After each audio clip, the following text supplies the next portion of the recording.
नमस्कार दोस्तों, स्वागत है आप सबका हमारे YouTube channel unique Hindi academy में। दोस्तों आशा करता हूँ कि आप सब ठीक होंगे क्योंकि हम बहुत दिनों बाद आज यूट्यूब पे मिल रहे हैं। दोस्तों आज हम बात करेंगे 30 तारीख को हुए यूजीसी नेट हिंदी एग्ज़ाम की। दोस्तों जैसा कि आप सब जानते हैं जो 30 तारीख को एग्ज़ाम हुआ था वो 2 शिफ्ट में हुआ था, शिफ्ट 1 और शिफ्ट 2। उम्मीद करता हूँ कि आप सबका जो कल एग्ज़ाम हुआ था वो सबका अच्छा गया हो और मेरी यही दुआ है कि आप सबका जल्दी ही जेआरएफ हो जाए और आपका पीएचडी में एडमिशन हो जाए। तो दोस्तों आज हम बात करेंगे यूजीसी नेट एग्ज़ाम की जो सेकंड शिफ्ट में हुआ था।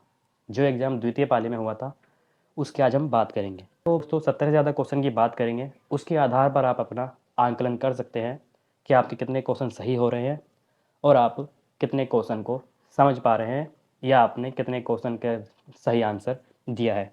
तो दोस्तों शुरू करते हैं आज की वीडियो। हमारे वीडियो के अंत तक बने रहें। आप हमारे चैनल को सब्सक्राइब करें, वीडियो को लाइक करें और अगर आपको वीडियो पसंद आए तो अपने दोस्तों के साथ इसको ज़रूर साझा करें। तो दोस्तों शुरू करते हैं। 70 से ज़्यादा क्वेश्चन जो सेकंड शिफ्ट में पूछे गए थे उसकी बात करते हैं।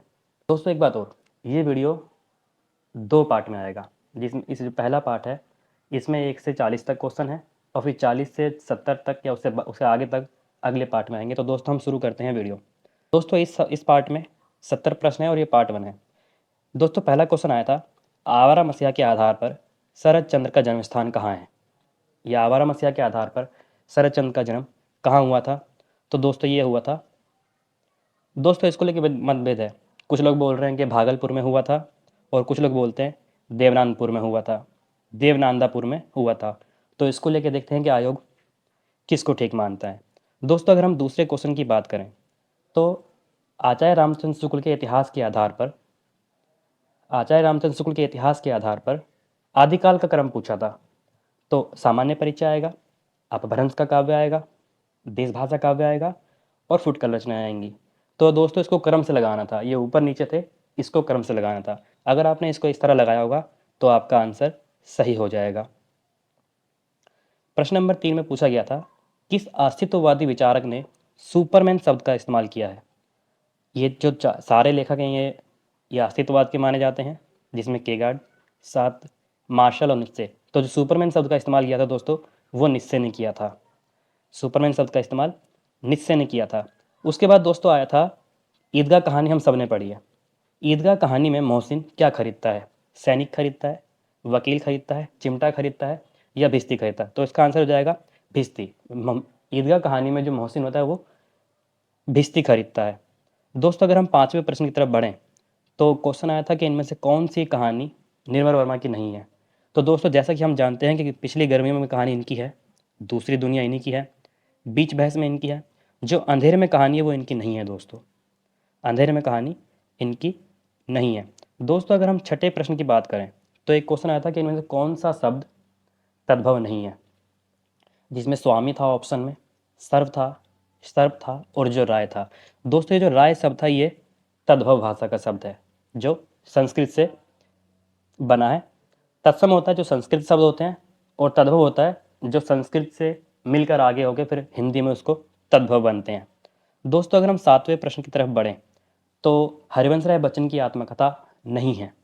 इसमें पूछा गया था इनमें से कौन सी जो आत्मकथा है वो हरिवंश राय बच्चन की नहीं है। तो दोस्तों क्या भूलू का याद करूं, नीड का निर्माण फिर और बसेरे दूर, ये तीनों आत्मकथाएं बच्चन सिंह की हैं। लेकिन आज की अतीत जो भीष्म सहानी की आत्मकथा है वो इनकी नहीं है। दोस्तों अगर हम पहली पाली की बात करें तो पहली पाली में पूछा गया था इसी क्वेश्चन को कि इनमें से कौन से भाग में उन्होंने अपने पूर्वजों का परिचय बताया है। तो जो क्या भूलूंगा याद करूँ मैं, इसमें उसमें अपने पूर्वजों का परिचय बताते हैं। अगर 8वें क्वेश्चन की बात करें तो एक क्वेश्चन आया था, इनमें से कौन सी भाषा आर्य भाषा नहीं है? दोस्तों जो लैटिन भाषा है वो भी आर्य भाषा है, यूनानी है वो भी आर्य भाषा है। एक ऑप्शन था वो याद नहीं आ रहा है, लेकिन जो तुर्की भाषा है दोस्तों, तुर्की भाषा जो है वो आर्य भाषाओं में शामिल नहीं है। अगर आपने तुर्की विकल्प लगाया है तो आपका प्रश्न ठीक हो जाएगा। दोस्तों अगर हम 9वें क्वेश्चन की तरफ बढ़ते हैं तो कामायनी को लेकर एक कथन आया था। अगर आपने कामायनी की भूमिका आपने पढ़ी होगी तो उसके अंदर आप समझ जाओगे जो कथन आया था वो कामायनी को लेके था। कामायनी को लिखे थे, तो इसका आंसर हो जाएगा जयशंकर प्रसाद। दोस्तों अगर हम क्वेश्चन नंबर 10 की तरफ बढ़ते हैं, तो एक क्वेश्चन आया था कि मतलब इनमें से कौन से अंक अंधा युग के हैं। तो अगर आपने जाना हो कि पशु का उदय और गांधारी का श्राप, अगर आपने ये टिक लगाए हैं तो आपका आंसर सही हो जाएगा। दोस्तों अगर हम अपने 11वें क्वेश्चन की तरफ बढ़ते हैं, तो गोदान उपन्यास से एक संवाद आया था और वो संवाद मेहता और मालती के बीच था। मेहता और मालती के बीच था। दोस्तों अगर हम 12वें प्रश्न की तरफ बढ़ते हैं, तो 12 सोबती के उपन्यासों का क्रम पूछा गया था। दोस्तों सेम यही प्रश्न इन्होंने 2021 में पूछा था दूसरी पाली में।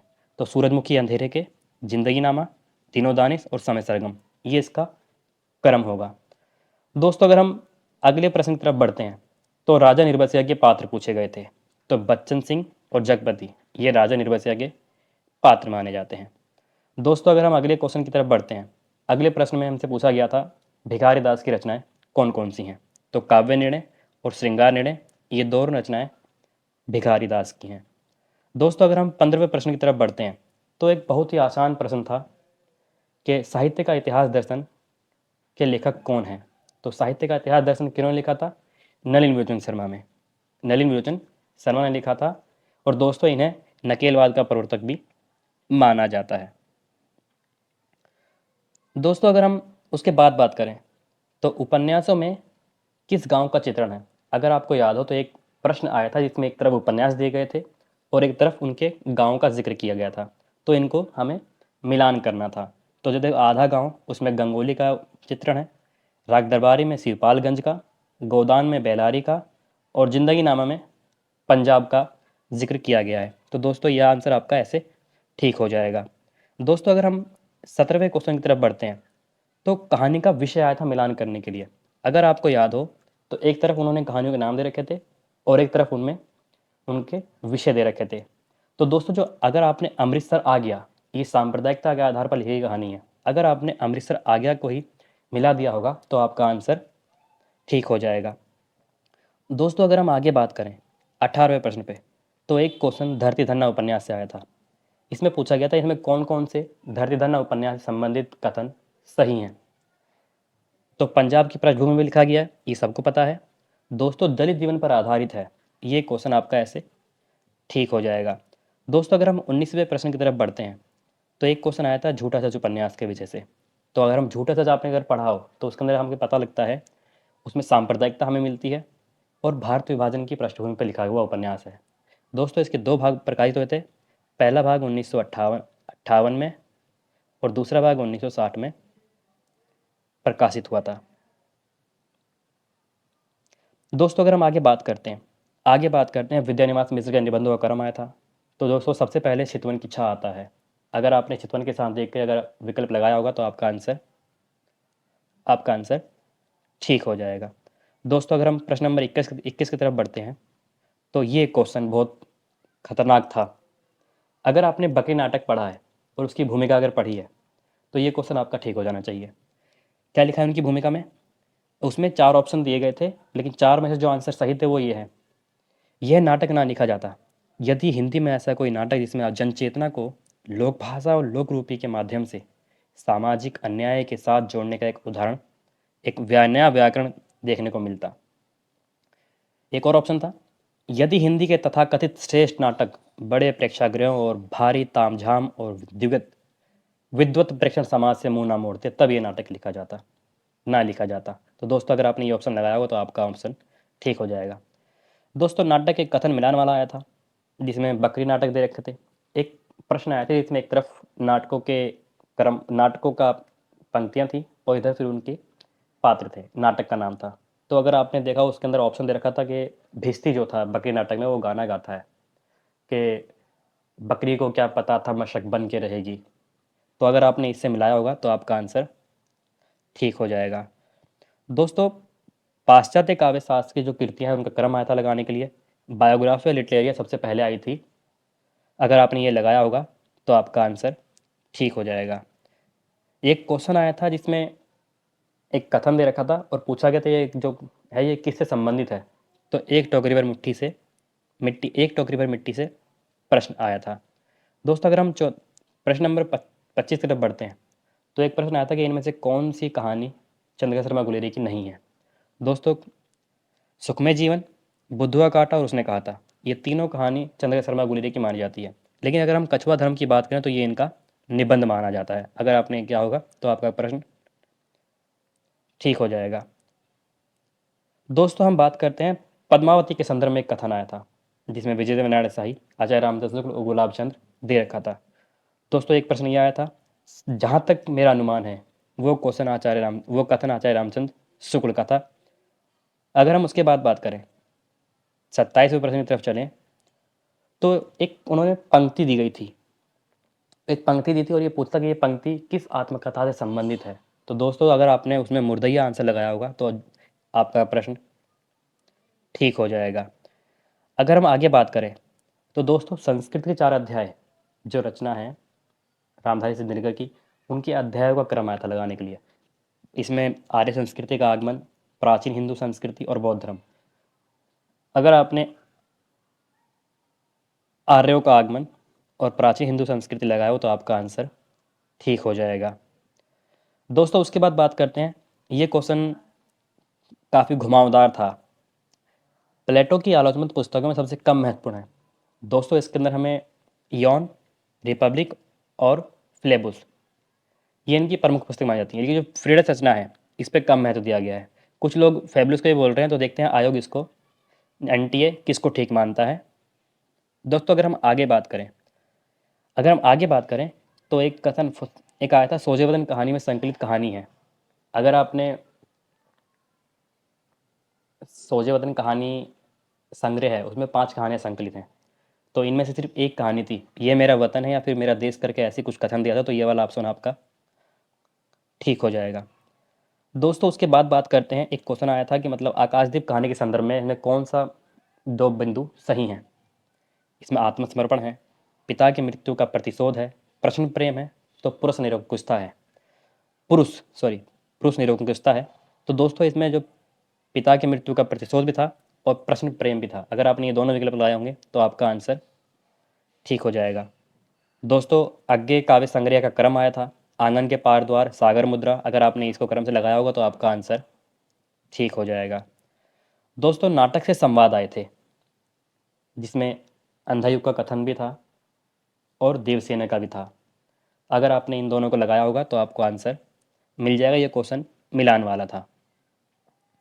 दोस्तों, अगर हम उसके बाद बात करें तो पत्रिकाओं का क्रम आया था, माधुरी, हंस और आलोचना। दोस्तों, जो माधुरी पत्रिका है वो 1922 में आई थी, हंस 1930 में आई थी और आलोचना 1951 में आई थी। तो दोस्तों, अगर आपने इसको क्रम लगाया हो तो आपका आंसर ठीक हो जाएगा। उसके बाद एक क्वेश्चन आया था, इनमें से लाला सर्वसुख नाम का नामक बनिया का उल्लेख किया गया है। लाला सर्वसुख नामक नाम के बनिया का उल्लेख किया गया है। तो देवरानी जेठानी की कहानी अगर आपने उपन्यास पढ़ा हो तो जो हिंदी का पहला उपन्यास माना जाता है उसमें इसका उल्लेख मिलता है। दोस्तों, अगर हम बात करें किस विद्वान ने प्रतिभा व्युत्पत्ति अभ्यास को काव्य हेतु माना है, ये क्वेश्चन था। तो भामा, दंडी, मम्मट और वामन। दोस्तों, जो भामा है उन्होंने सिर्फ प्रतिभा को ही महत्वपूर्ण माना है। लेकिन अगर हम दंडी की बात करें तो दंडी तीनों को ही महत्वपूर्ण मानते हैं।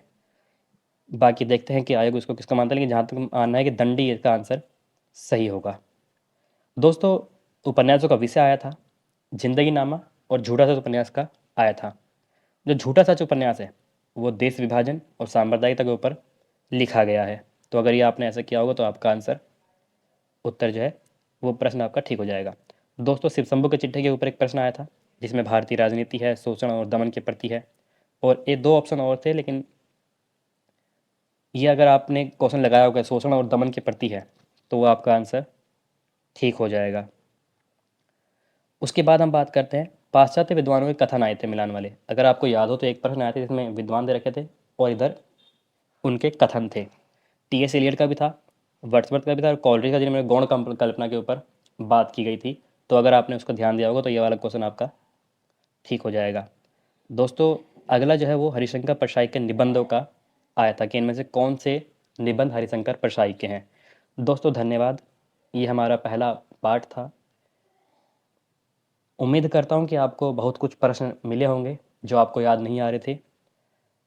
हमारे चैनल के साथ बने रहें। अगर आपको वीडियो अच्छा लगा हो तो लाइक करें, सब्सक्राइब करें और हमारे वीडियो को लोगों के साथ साझा करें। उम्मीद करता हूँ कि आपको वीडियो पसंद आएगी। थैंक यू, धन्यवाद।